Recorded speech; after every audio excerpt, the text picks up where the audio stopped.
Brunson was great, but also let us talk about the Knicks D, as the Sixers scored only 1 point in the final 5 minutes. Joel Embiid scored only 1 point the entire fourth quarter.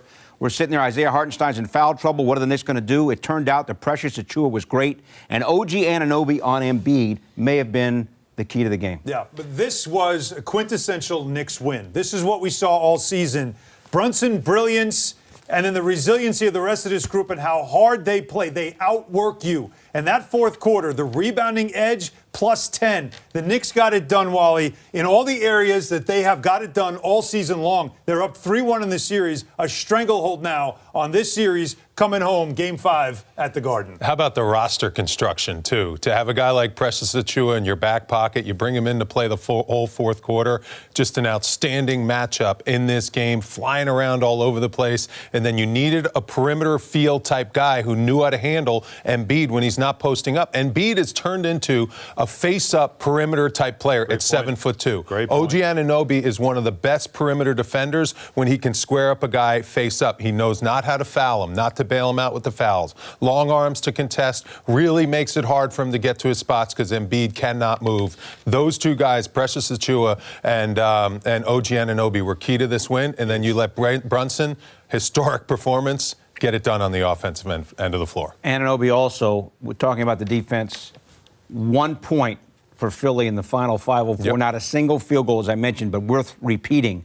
But Anunoby also scored 16 points and tied a career high with 14 rebounds. They needed the extra scoring because not much from Hart, not much from DiVincenzo. Anunoby filled up the box score as well as defending Embiid. Yeah, and that's why this, again, the quintessential Knicks performance, because it's just each night, a given night, a different player will step up and get something done. And we all know that Brunson provides all the cover you need scoring-wise. Also, the 10 assists. I mean, back-to-back games where he's 40, 10 in one, 30, 10 in another. I mean, what more can you say about him? And by the way, anybody wondering, legends, can he carry a team in the playoffs? Indeed he can, because of the way he was able to play in this game with all the attention on him defensively. And when you look at that fourth quarter, to me, it is all about the rebounds, because the Knicks finished this game plus 10 on the boards. It was even after 3 quarters. 52-42 is the difference on the boards. And there were several times the Sixers just could not get to a defensive rebound to get the stop that was important. The extra possessions, some of them didn't lead to buckets, but they led to just time coming off the clock because the ball stayed in the hands of the Knicks.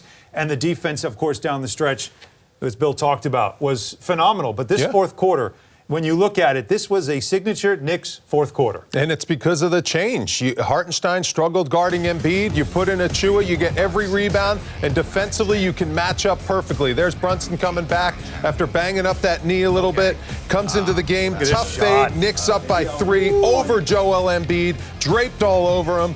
And then how about that effort? Achiuwa, get that rebound, get it to your partner, knock down that big bucket over 3 guys. Look at OG showing some emotion. Knicks continuing to dominate. The Jam put him up 5. Oubre got tired, right? Oubre got tired. And then Brunson up 7 at that point. And how about this? Oubre gets that bucket to cut the lead to 4. And then OG on D. Look at this defense. Just versatility, movement, quicker, faster, just as long, bothering Embiid, forcing him into tough shots. He completely lost his game in that fourth quarter. It was just great communication, and I love that lineup. More defense. Switching. McBride all over Maxey, not giving him his right hand, not giving him the lane. Deuce. And then good switching. You can switch everything, too, with those guys out there. And the rotations. That rotation. Look at that. What a great possession that was. Yeah, that was just outstanding John defense. Starks loving it. Yep. He was there, lighting it up. And that's the last play that put them up 5. And that's where Brunson kind of knew we got this one in the bag if we make our free throws, which they didn't.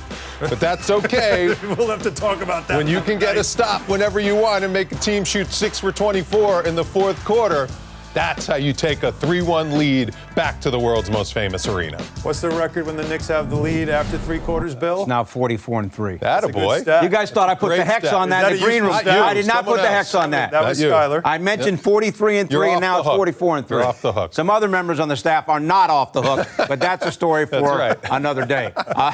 Meantime, Jalen Brunson, this one goes into the books, guys. Most points ever, Allen, by a Knick in a playoff game. Bernard King had scored 46. Brunson today, 47. Yeah, and again, a magnificent performance by him. That was a bit of a struggle, and you see there, A lot of Bernard King on that list, and a lot of those games in 1984 were against the Detroit Pistons in a first-round series that he single-handedly led the Knicks to the win over Detroit, winning a big game on the road to decide the series. Patrick Ewing, of course, always all over the record books. But Jalen Brunson was, I don't even know how else you can describe it other than he was in his bag. He went to all his moves. The three ball wasn't always there for him in this game.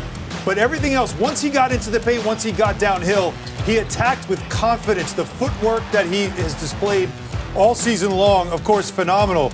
But I look at him getting into the paint, and we talked about it after Game 3.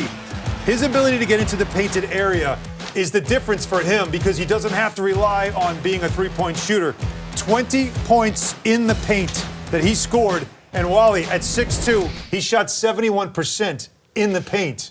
That's effective. That's what he does. He's one of the league leaders at doing that, and I think the reason why he's been so effective in these last two games compared to the first two is because he's not taking an extra dribble. When he's open, he's taking the shot immediately when it's there. He's not getting into his little footwork game and allowing that defense who's trailing him off the pick and roll to converge and get and bother him. He's making a quick decision. When he sees Embiid in front of him, he's like, all I got to do is make my quick move, get that shot up quickly because he can't get up there to block it or contest me and leave Oubre in the dust back behind. It was just an outstanding adjustment that he made to his game. 18 for 34 from the field is outstanding. And hey, if the Phillies not going to double team him, he should look to shoot every single time down the floor because they cannot stop him. 47 points. The Knicks as a team scored 97. Math is never my strong suit. That's almost half the Knicks' points. Well, and then 10 assists. So he also attributed to, 15, 16 points in assists as well, or whatever. 20 plus. 20 plus, I should say, right. See, I'm not good at math either. But that's why you're a writer. It's so much, not anymore. It's so much, though, of what he's done all year, right? And it's so much, I think, of the Knicks feeding off him. But you have to talk about, though, the players that did step up around him, because 47 points doesn't mean anything if no one else is doing anything around you. You have seen players put up big numbers in a losing effort, but I do think that there were a lot of other key pieces to this win, and I keep going back to the fourth quarter, and this team just being that team that they've been all year, outworking you. And Brunson being the leader of that, got run over by Embiid, looked like he got banged knees or whatever it was with Lowry late in the third quarter, comes out for a few minutes, you hold your breath, he comes back, and he still obviously is bringing it at a high level. You can't say enough about this guy. I mean, the Knicks got a real one in Jalen Brunson, and this roster built around him is a team that, I'm telling you, they're up 3-1 in this series. This could be a run. Hey, just take one game at a time, all right? You got a game at home to close out the Philadelphia 76ers. That's a good team you're playing against. Let's go, Pito. All right, let us also point out that Deuce McBride scored 13 points. I mean, he has been just absolutely fantastic. $3 million a year. Might be the best contract in the history of the NBA. Monica McNutt now joins us from Philadelphia, helped call the game on ESPN Radio 98.7 FM. Monica, we've talked a lot about the Knicks D. From your vantage point, what did you see in the final 12 minutes? Fourth quarter rebounding, Pito? Like, I hear you on defense, and yes, defense is the culmination, rebounding rather, is the culmination of defense. But they out-rebounded this team 18-8 in the fourth quarter. The Knicks had 7 offensive rebounds during that stretch. And Precious Achiuwa, 4 blocks in tonight's ballgame, 3 in the fourth quarter.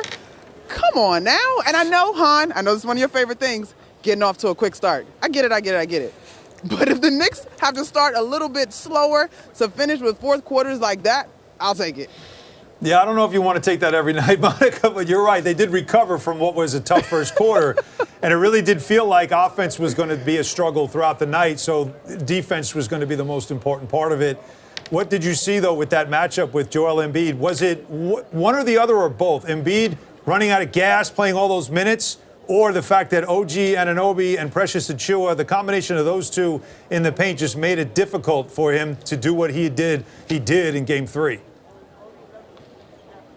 I'm going to go both, Han, but I'm going to give it percentages because I actually would give it a 60% in terms of what Precious Achiuwa was able to do versus Joel Embiid. Now, remember, in the third quarter, or maybe it was early in the fourth, there was that collision between Brunson and Embiid. And Embiid grabbed that left leg, and so I think that lingered a little bit. But beyond that, we had a chance to ask Anunoby about defending Embiid. And he talked about pushing him further away, making him as uncomfortable as possible. And I think what OG Anunoby gives up in terms of height, he had the advantage in terms of quickness. Because to me, Embiid stopped penetrating against OG Anunoby as opposed to what we saw against Isaiah Hartenstein. And then when it comes to Precious Achiuwa, just being active, being sort of the energy on the floor, right? Getting his hands on extra possessions, tipping out rebounds, contesting shots. For him to be prepared and professional to step in tonight and play big after not being a part of the rotation in the first 2 games of this series, tip of the cap to him as well. Yeah. Well, Monica, I'm sure you're done talking defense and rebounding. These 2 guys asked you.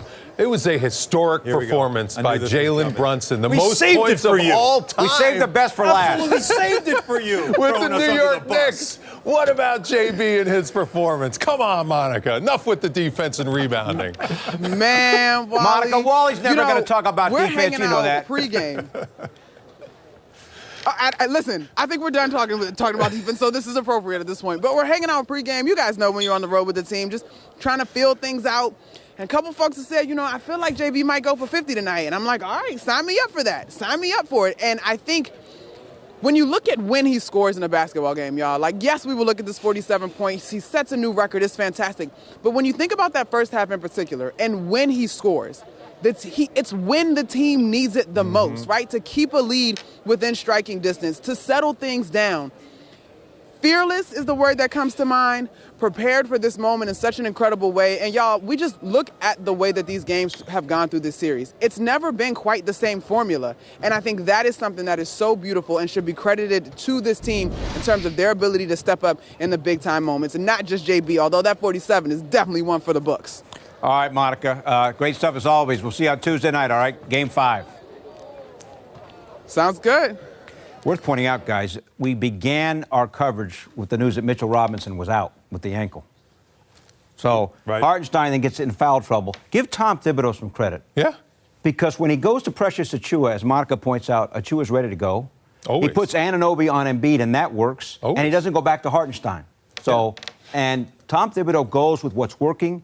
He went with the right formula, and he stayed with it. Yeah, and I think you give credit, of course, to the coaching staff, but you give credit to Precious Achiuwa for being ready. I mean, Wally, how hard is it to not play? Well, that's why I said it in the pregame. Yeah. He is so locked in when he gets minutes. He played amazing minutes during the regular season when the injuries were happening. He is a better matchup, I think, on the floor than Hartenstein and Mitchell Robinson against Joel Embiid. I really, truly believe that. At this point, when he's playing At this perimeter. point, when he's, when Embiid doesn't have the legs to finish around the basket and to post up, because he knows how to guard a perimeter guy. He's great in rotations. If you're going to throw a double team at Joel Embiid, you need a mobile big that can fly out to the three-point line and get blocks. And that's why I thought a hurt Mitchell Robinson, better to let him get right and let Precious Achiuwa be your guy tonight.